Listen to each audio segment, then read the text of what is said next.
Yang lucunya kalau misalkan kita berantem ketahuan mama, si mama tuh bukannya misahin, tapi malah kasih golok satu-satu, ya perang aja lah kalian siapa yang menang gitu. Pilih di antara dua, mau jadi orang baik atau mau jadi orang jahat.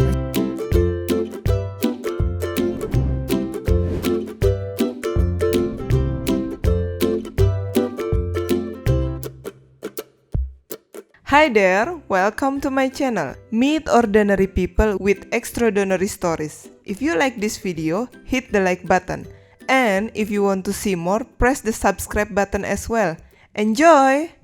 So, Yus Agustini. Yes, Siapa kakak. Anda? Siapa ya aku ya? Mirip nggak muka kita? Kayaknya enggak ya. Kayaknya kita Pasti beda. lebih cantik ya kan. Beda bapak kayaknya. Beda apa? Beda mak. Kayaknya dua-duanya. Beda karakter juga soalnya. Ini adekku guys, ini adekku. Saya nomor 3, dia paling Nomor bontot. Dia paling bontot gitu. Sekarang tinggal di mana, Dek? Sekarang tinggal di Sumatera Barat di daerah Padang. Kenapa pindah ke sana? Mengikuti lelaki ya? Bucin Nggak sih, kebetulan kan emang dapat pasangannya ya. Mudah-mudahan sih kalau Tuhan mengizinkan tahun depan rencana untuk kita ada wedding. Jadi kalau Merit. Iya. Merit ya kali ya. Nah, nanti rencana sih mau merit nanti tahun depan. Cuman kapannya nanti kalau udah deket-deket aja pastinya. Terus udah gitu ya karena calon tuh orang sana. Chinese Padang, jadi mau nggak mau ya aku harus beradaptasi untuk tinggal di sana karena calon tuh usaha di sana, ada usaha di sana juga, jadi ya saya move. Kita bedanya berapa tahun sih? 3 tahun. 3 tahun ya. Dulu kita tinggal bareng ya, setahun ya waktu zaman kuliah. Terus lu akhirnya ngekos, terus kerja sendiri di Jakarta gitu kan. Bisa terus ceritain masa kecil aja deh. Iya. Masa kecil. Tapi enggak deh, masa kecil kami berantem mulu, gimana dong? Cakar-cakaran mulu ya. Aku ngikut dia nih ya. Kakak, aku mau ikut main. Udah dong, kamu sana jangan ikut-ikut. Oh gitu, tahu. Galak lagi. Terus ntar gitu dicubitin, terus aku nangis ngadu sama kakak ya nomor 2. Terus nanti dia dimarah-marahin. Gitu. Diteriakin gitu. Ya karena dia selalu ngikut-ngikut gue terus waktu kecil. Dia selalu ngikut-ngikut, kan gue gak mau diikutin sama adek gue. Jadi gue bilang sana pergi gitu. Ya ternyata masa kecil itu kalau di waktu kecil tidak menyenangkan. Tapi kalau pas diingat gila ya, lucu juga kita melakukan hal begitu gitu. Terus suruh nyuci piring sama mama, rebutan nggak mau. kamu aja Yang paling seru adalah tiap jam 5 kita harus ngandangin ayam ya. Iya, ngandangin ayam tuh kita mainnya pas jauh-jauh. Kalau udah jam 5 tuh gue udah harus main paling jauh supaya dia paling deket, dan yang dipanggil sama mama dia. Kalau enggak sebaliknya, dia main paling jauh supaya yang dipanggil sama mama untuk ngandangin ayam jam 5 gua gitu. Terus yang pasti masa kecil gue menyenangkan ya, walaupun keluarga kita dari keluarga pas-pasan gitu. Kadang-kadang kita makan cuman pakai kerupuk yang kita cari dari pabrik kerupuk gitu kan. Tapi di luar daripada itu sangat menyenangkan aja ya. Main di Pertamina, main di Empang, nggak punya kolam renang tapi kita berenangnya di kolam ikan gitu kan. Bersama lele, main di pohon asem ya sama Dede Unyil sama Dwi gitu. Seiring berjalan waktu ya ekonomi meningkat gitu kan, kita memilih pindah ke Bandung gitu. Iya. Lebih tepatnya sih mengikuti kakak sih, karena kakak duluan kan yang pindah ke Bandung. Karena emang jujur sih dari kakak juga sih, karena mungkin kalau misalkan di keluarga kami nggak ada sosok kayak si Karya Reni, aku mungkin masih stay di Indramayu kali ya. Sosok apa, wujud apa? Jadi salah satu yang aku juga pengen, aku bilang kan ke mama, aku mau kayak kakak dong, mau kuliah juga kayak kakak dong gitu. Jadi inspirasi awalnya untuk ngelanjutin ya kakak sih sebenarnya. Jadi kayak kalau kemungkinan kebanyakan kan di daerah ya kan, kalau di kampung kan kalau udah selesai SMA terus merit gitu kan. Nah, dan salah satu yang membangkang nih di keluarga kami adalah dia. Ini Enggak lah. orangnya cukup berani lah, intinya cukup berani. Cuman dari keberaniannya saya secara pribadi juga belajar sih dari beliau. Belajar apa tuh? Belajar tentang berantem. Belajar tentang ya kemandirian sih. Si kakak tuh cukup tegas sih untuk kayak ini, untuk ngedidik aku, terutama kan aku ada satu-satunya ya. Jadi yang cukup lumayan disayang kayaknya. Titipan dari mama ya, yang titipan dari mama saya ya selalu dia bilang jaga adek lu gitu. Tapi kan makin dewasa orang tuh kan punya pemikiran sendiri gitu, dan adek gue juga bawa karakternya, bawa pemikirannya. Kadang-kadang kalau saya omongin juga dia ya udah suka-suka gue, duit gue apa gue gitu. Tapi di sisi lain gue selalu percaya bahwa kata-kata gue ada nyempilnya di otaknya dia gitu, walaupun dia kadang-kadang udahlah lu nggak usah banyak ngomong gitu, udahlah lu gini aja, udahlah itu urusan gue, itu duit gue gitu. Tapi gue tahu dengan gue tetap ngomongin dia gitu, kadang-kadang kita ketemu cuma sebentar juga, dia pasti akan inget kata-kata gue gitu, karena itu yang dititipin dari mama adalah ya jaga adek lu, udah gitu doang kan. Kita nggak dititipin apa-apa lagi gitu, kecuali harta tahta ya kan. Dan empang di sana. Harta tahta itu empang yang bikin heavy keluarga kita ya kan, Yang menghidupi kita dari dulu. yang menghidupi kita. Kita berantem iya banget, beda pendapat. Kalau misalnya gue kadang-kadang ngasih ide sama dia, gimana gini.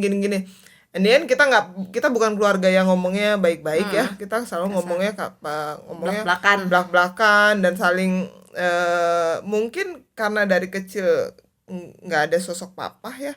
Jadi kita bener-bener orang-orang bukan cewek-cewek gitu kan, yang dibesarkan harus ngambil keputusan sendiri gitu. Jadi kadang-kadang kalau gua selipin ide supaya dia ikutin nih ide gua nih, lu ambil keputusannya begini, kadang-kadang dia juga nggak terima juga, enggak gila bla bla bla bla gitu. Harus narik oktav dulu ya. Gak bisa rencana gua begini dan harus begini gitu. Jadi memang karena apa ya, mungkin pengaruh dari kecil kita diajarkan sama mama supaya lu ambil keputusan sendiri, karena gue udah terlalu sibuk gitu cari uang buat lu gitu. Dan bokap gue emang nggak ada gitu, bokap gue udah meninggal dari saya SMP kelas 1 gitu. Jadi ya gototan sering banget. Sering banget. Yang lucunya kalau misalkan kita berantem ketahuan mama, si mama tuh bukan yang misahin, tapi malah kasih golok satu-satu, ya perang aja lah kalian siapa yang menang gitu. Jadi kalau misalkan kita berantem nih ya kan, si mama tuh bukannya udah gitu, enggak, malah justru nih kamu satu, kalian satu. Jadi kita langsung diem-dieman. Kalau udah dikasih golok sama mama suruh kita berantem ya kita langsung diem gitu. Jadi emang nyokap gue juga bukan orang yang lemah lembut gitu kan, yang gak boleh gini enggak. Malah lu berantem aja sekalian, kalau bisa bunuh-bunuhan tuh biar gue gak sibuk gitu. Nyokap gue mengajari gue yang kayak gitu, jadi quite keras ya. Terus yang bikin akur apa dong? Dari tadi ribut mulu. Apaan? Yang bikin akur apa? Gak ada kayaknya. Emang gak ada sih. Yang doyan dangdan dia. Yang pasti doyan dangdan. Dibanding gua dia lebih modis itu. Terus yang akur apa ya kak? Kayaknya gak ada deh kak. Yang banyak cowoknya gue. Kalau dia kanan kiri oke lah. Dari SMA ya? Dari SMA tuh udah kanan kiri oke lah. Jadi cowok-cowok mantan-mantan kakak nih yang lihat tadi, bersyukurlah kalian asalnya. Pernah di PHP-in gitu maksudnya. Ya, yang pinter dangdan dia, yang lebih feminim dia. Kalau gue tuh lebih kayak dari dulu lebih mainnya sama anak-anak musik. Terus udah gitu kalau dia mah mainnya cewek-cewek gitu kan. Kalau gue selalu mainnya sama cowok dari dulu itu selalu gitu. Terus musik aliran gue juga dulu sempet ikut-ikutan kayak keras lah, rock gitu kan, anak punk gitu di kampung gitu. Boleh cerita nggak yang masa lalu nonton konser Slank kabur dari rumah gara-gara nonton konser Slank nih ya kan zaman kakak Waktu gue SMA aku kelas SMP 3. kan, sama mama tuh nggak boleh nonton konser tuh, dikurung. Terus dia jebol atap, di atasnya itu kakak jebol loh. Terus dia manjat kayak tikus gini. Terus dia lari begitu aja. Ya kan Kak nonton. Iya, jadi gue tuh dikurung di kamar karena temen-temen gue tuh udah rencana di Cirebon ya. Iya. Jadi ada konser Slank di Cirebon. Terus karena gue tuh udah ketahuan berapa kali nonton konser sama temen-temen dan pulangnya malam. Untuk ukuran orang kampung itu kan gimana ya? Mungkin kalau sekarang biasa Zaman itu aja, zaman tapi itu kan nggak boleh. di zaman gue itu gue pulang malam di kampung gue tuh gue Udah sangat judge-nya gimana judge-nya gitu kan. banget badungnya gitu. Dan gue udah beberapa kali akhirnya waktu itu nyokap gue tahu rencana teman-teman gue dan gue mau nonton konser dan gue dikurung dong di satu kamarnya kecil gitu kan, kayak semi gudang gitu. Anjir, nyebelin deh. Nah gue dikurung di satu kamar itu supaya nggak nonton konser. Dasar gue badungnya setengah mampus ya. Jadi di kamar itu ada atap yang sengaja kebuka gitu kan. Untuk tapi bisa ngecek ke atas itu, ke genteng. Jadi gue naik ke atas lemari, naik ke ruangan itu. Gue akhirnya masuk lagi, gue raba-raba, oh ini kamar gue jebol dong. Setiap kamar dibolongin sama dia. Ini kamar gua bukannya, ini kamar dia bukannya. Jadi setiap kamar tuh atapnya bolong sedikit gitu. Kayak tikus bener-bener. Karena rumah gue tuh bertiga ini ujungnya. Iya. Ini kamar. Nah kamar gue paling depan. Jadi gue jebol kamar gue turun, nggak jebol gitu, cuman sedikit aja gue jebol. Yang penting body gue turun, gue ganti baju. Nyokap gue diempang, dia juga diempang, terus gue langsung ganti baju, langsung pergi nonton konser. Mama gue udah pusing. Jadi pertanyaannya dulu nggak sempat mandi dong Kak saat itu. Iya, karena Makanya kamar mandi kita kan di belakang ya. Iya, di belakang. Karena kalau gue ke kamar mandi ya ketahuan nyokap gue. Iya bener-bener gue cuma bersih-bersih doang karena waktu itu kan item gitu, ada sawangnya. Udah bersih-bersih doang, ganti baju langsung pergi gitu. Dan ngumpulnya di teman gue si almarhum Meta gitu. Nah, makanya kenapa aku bilang dia paling badung ya. Emang paling badung di antara keluarga kami, kakak-kakak kami ya dia yang paling badung. Nah gitu. Tapi dia paling emang puas juga disabet sama Lidi sama Mama. iya, karena memang di kampung gua itu nggak ada yang kayak gua ya. Maksudnya cewek tuh ya harus diam di rumah gitu kan, pulang sekolah pulang. Kalau gua nggak pulang sekolah, gua pulangnya jam 5 gitu. Sedangkan nyokap gua tuh sangat berharap gua pulang, gua bantuin dia kerja gitu. Sedangkan gua bener-bener dari dulu hobinya sosial life gitu. Gua harus punya temen, gua banyak temen, dan yang dari dulu di antara kita juga yang paling banyak temennya gua gitu. Anak 4 tuh yang setiap minggu ganti-ganti cowoknya gue gitu. Yang temennya paling banyak datang ke rumah rusuh gue gitu. Pokoknya di rumah tuh gue yang paling perasaan enggak ya, sekarang enggak badung ya. Masa ya. Sekarang udah punya anak 1 jadi masa badung. Enggak, maksud gue kalau dipikir-pikir pada zaman itu gue sebenarnya enggak badung amat gitu. Kenakalan yang wajar sih. Kenakalan Cuman yang karena wajar. Mama tuh tegas gitu kan. Karena nyokap gue sangat tegas, janda anak 4 gitu kan. Jadi kayak anaknya nggak boleh main gitu, sedangkan gue temennya banyak pisan. Terus yang kedua adalah gue cewek. Iya. Ya kan? Iya. Cewek itu di kampung gue sangat Iya. tabu untuk pergi keluar kota gitu. Sedangkan gue bener-bener waktu zaman dari SMA aja gue keluar kota sering pisan ya. Iya. Gitu. Dan nggak punya duit lagi. Ya, suka ngompreng apa truk.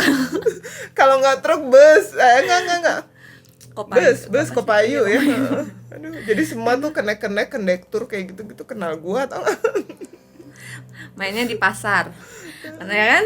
Kakak mainnya di pasar. Kan? Mainnya di pasar ya, pasar Patrol, Jati Barang, terus Indramayu Kota, mulai Cirebon pas SMA. Kalau sekarang dipikir-pikir lucu ya kan? Lucu, sekarang lucu. Tapi guys, kalau dipikirin masa lalu gua gitu, deretet ya, masa kecil kita gitu, ya itu yang membentuk kita per hari ini gitu. Kalau misalnya again lagi, kalau ada yang bertanya apa yang mau diubah, nggak ada. Gua bener-bener nggak ada yang mau gua ubah dalam hidup gua. Ya gua pikir gue pernah dipukul sama mami gue, disabet gitu kan, gue pernah dikurung, gue pernah lari-lari gitu kan, kabur, terus kita pernah rebutan baju gitu kan. Ya itu cerita yang membentuk pribadi kita ya. Jadi ya gue juga selalu berpesan sama dia, gue dimanapun lu tinggal, kayak sekarang di Padang atau di mana, atau ikut suami atau ikut siapapun atau kerjaan karir lu, ya dia harus bisa sendiri gitu, karena gue nggak bisa ngurusin selalu dia, nyokap gue apalagi gitu, nggak tahu usianya sampai kapan gitu kan. Ya kakak-kakak kita juga udah punya kesibukan, jadi ya kita selalu dididik apapun yang terjadi dalam hidup lu harus bertanggung jawab sama diri lu sendiri gitu, lu harus lakuin itu sendiri. Kalau waktu zaman kuliah di Bandung dulu, di sini ya kalau ujung-ujungnya kalau nggak ada duit ya larinya ke dia, nggak ada lagi soalnya pasti kak di mana kak, udah kalau kodenya udah kakak di mana udah tahu deh, nggak ada duit kan lo gitu. Tuh kuliah tuh gue ngambil jurusan akuntansi, gue tuh sangat struggling sebenarnya. Gini, gue bego banget dengan matematik, dia tuh jago banget dengan matematik. Nah terus udah gitu gue tuh sekolah di SEMEA ya, dia di SMA. Terus gue berasa karena gue kuliah sendiri, nggak ada yang ngarahin, gue tuh harusnya sekolah ini. Kalau gue ada yang mengarahin begitu, mungkin gue sekarang ngambil hukum atau psikologi, gue jago di situ ternyata ya. Cuman karena waktu itu tidak ada yang mengarahkan, gue benar-benar ngambil keputusan gue kuliah sendiri, dan nyokap gue cuma nih duit, berangkat sendiri, cari sendiri gitu, urus sendiri. Jadi gue bilang, gue harus ngambil jurusan apa? Dan gue selalu berpikir, oke, kalau gue mau jadi pengusaha, gue harus bisa ngitung. Karena waktu itu gue gak bisa ngitung, matematika gue payah. Jadi gue ambil jurusan akuntansi. Dengan strugglingnya gue jurusan akuntansi, dede gue mau kuliah, jadi dede gue tuh mimpi gue yang tertunda. Jadi gue paksa dia jurusan akuntansi. Pokoknya lu harus jurusan akuntansi gitu, lu harus kerja gini, gue arahin gitu. Jadi pas kuliah ya, tapi karena dia jago ya dia selesai dengan mulus aja. Kalau gue malah sampai pindah 2 kampus juga. Nggak sih, yang kampus pertama karena emang kakak juga kerja, terus yang kedua juga emang kakak kan fokus untuk ngebiayain juga ya. Waktu itu kan aku masih belum kerja kan. Jadi waktu awal-awal itu semester pertama itu mama sama kakak tuh patungan untuk biayain kuliah aku gitu kan. Pas udah tahu dunia Bandung, baru aku cari kerja gitu. Mulai dari situ sama kakak tuh dilepas sedikit-sedikit, terus kakak kayak adik gue udah mandiri, jadi kakak ngelanjutin kuliah lagi gitu. Jadi kakak sempat cuti, terus akhirnya dia pindah ke kampus lagi ya kayak gitu sih. Dia bener-bener SMA juga dia kayak kakak gue yang cewek tuh pinter banget sekolahnya gitu, ranking, gue tuh enggak. Kalau ini bener deh kakak kayaknya harus jadi apa ya, sekolah MC ya seharusnya. Tapi kalau misalnya nih permasalahan teman-teman dia aja ada permasalahan, ada apa pasti konsultasinya sama gue gitu. Jadi gue udah seiring berjalan waktu, kenapa gue nggak ambil hukum gitu, kenapa gue nggak ambil psikolog gitu. Ternyata gue passion gue lebih di situ ya, lebih kayak konsultasi sama orang, ngelihat orang, karakter orang, itu bener-bener gue punya passion di situ. Ya kepake sih ilmunya, akhirnya gue juga sekarang jadi HRD untuk perusahaan gue sendiri.